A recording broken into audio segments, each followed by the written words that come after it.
శవ రాజకీయం కన్నా దరిద్రగొట్టు రాజకీయం చేస్తుంది ఈరోజు వైసీపీ గవర్నమెంట్. పెన్షన్ రాజకీయం. డబ్బులు ఇవ్వంది వైసీపీ గవర్నమెంట్, జాప్యం చేస్తుంది వైసీపీ గవర్నమెంట్. ఈ రోజు ఆ డబ్బులన్నీ లూటీ చేసి వాళ్ళ ఖజానా నింపుకుంది కూడా వైసీపీ గవర్నమెంట్. అదేమంటే జనాల దగ్గరికి వెళ్ళి చంద్రబాబు నాయుడు గారు ఆపారంట. ఎలా ఆపుతారు? ఎవ్వరు ఆపల. చంద్రబాబు నాయుడు గారు ఆపల, కోర్టులు ఆపల, ఏ అధికారి ఆపల. ఎవ్వరు కూడా పెన్షన్ ఇవ్వద్దు అని చెప్పలేదు. పెన్షన్ ఇవ్వండి, వాలంటీర్ని వాడమాకండి, వేరే గవర్నమెంట్ ఆఫీసులను వాడుకొని ఇవ్వండి అని చెప్పారు. గవర్నమెంట్ ఆఫీసులు ఎవరు లేరా వెళ్ళి డబ్బులు ఇవ్వడానికి? కావాలని అబద్ధం. ఇప్పుడు డబ్బులన్నీ ఖాళీ అయిపోయినాయి, మొత్తం నీ ఖజానా నింపేసుకున్నావు. రేపు పొద్దున ఎలక్షన్కి వెళ్ళాలంటే ఈ డబ్బులే వాడతావు, ప్రజల డబ్బులే వాడతావు. ఇదైనా ఫస్ట్ టైం జరుగుతుందా ఏంటి? ఎంప్లాయీస్ కి నెలల జీతం ఎవరు ఇవ్వద్దన్నారు? చంద్రబాబు నాయుడు ఇవ్వద్దన్నారా? ఎందుకు ఇవ్వలేకపోయావు?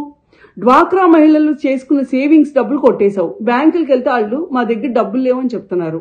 ఆఖరికి కష్టాజీతంతో పొలం కొనుక్కుంటే ఆ పాస్బుక్ల మీద కూడా నీ పేరు వేసుకుని సిగ్గులాక్కడ ఒరిజినల్స్ నీ దగ్గర పెట్టుకొని ఈ రోజు వాళ్ళెవ్వరు బ్యాంక్ వెళ్ళి కనీసం లోన్ కూడా తెచ్చుకోలేని పరిస్థితికి తీసుకొచ్చావు జనాల్ని.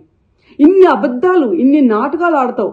గ్రామ పంచాయతీలకు వచ్చే డబ్బులు కూడా, ఆ ఫండ్స్ కూడా నువ్వు తరలించుకొని ఈ రోజు కనీసం గ్రామాల్లో ఒక్క చిన్న పని కూడా చేయడానికి లేకుండా చేశారని చెప్పి నీ సొంత సర్పంచ్లే చెప్పుకుంటున్నారు. అంత నికృష్టపు గవర్నమెంట్ ఇది. అంత నికృష్టపు లీడర్ని పెట్టుకొని చంద్రబాబు నాయుడు గారిని అంటావా? 250 రూపాయలు ఉన్న పెన్షన్ ని అమాంతం 2000 చేసిన ఘనత చంద్రబాబు నాయుడు గారిది. నీలాగా ముక్కి మూలిగి విడతల వారిగా చేస్తా, రేపిస్తా, ఎల్లుండిస్తా, ఎలక్షన్స్ ముందిస్తా అని చెప్పలేదు. ఆయన ప్రమాణ స్వీకారం చేసిన మరుసటి నెల నుంచే 2000 రూపాయలు ప్రతి అవ్వకి ప్రతి తాతకి చేతిలోకి వచ్చింది. అదొక్కటే కాదు, పెన్షన్దారులు పెంచాం కూడా. ఇంకా ఉన్నదానికన్నా కూడా ఇంకా లక్షల కొద్ది పెన్షన్దారులు పెంచాం కూడా. అడిగిన ప్రతి ఒక్కరికి కార్డు ఇచ్చాం, పెన్షన్ ఇచ్చాం. నీలాగా ఇంట్లో కరెంటు 300 రూపాయలు కరెంటు బిల్లు వచ్చిందని కట్ చేయటం, ఇంటి ముందు కారు ఉందని కట్ చేయటం, ఇలాంటి దరిద్రగొట్టు పనులు ఎప్పుడు బాబు గారు చేయలేదు. మళ్ళీ చెప్తున్నాను, బాబు గారు ఈ రోజు నువ్వు ఇవ్వకపోయినా సరే మేము ఈ 2 నెలలు నాకు తెలిసి నువ్వు ఇబ్బంది పెడతావు పబ్లిక్ ని, ఇదంతా కూడా మా మీద నెడతావు. అయినా సరే నువ్వు ఎవరి మీదకే నెట్టుకోగానే మేమైతే 100% వాళ్ళ చేతికి వాళ్ళ పెన్షన్ వచ్చే వరకు ఫైట్ చేస్తాం. ఈ 2 నెలలు ఆగితే ప్రతి పబ్లిక్ కి తెలుసు బాబు గారు వస్తుంది, స్వర్ణయుగం వచ్చింది, మళ్ళీ టీడీపీ వచ్చింది. ప్రతి ఒక్కరికి పూల్లో పెట్టి ప్రతి నెల 4000 రూపాయలు నీలాగా విడతల వారిగా కాదు, అమ్మాంతంగా ఇన్స్టెంట్ గా ఇస్తాం.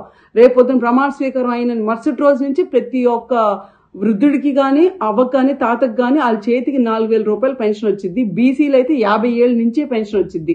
గుర్తుంచుకోండి పబ్లిక్ కూడా.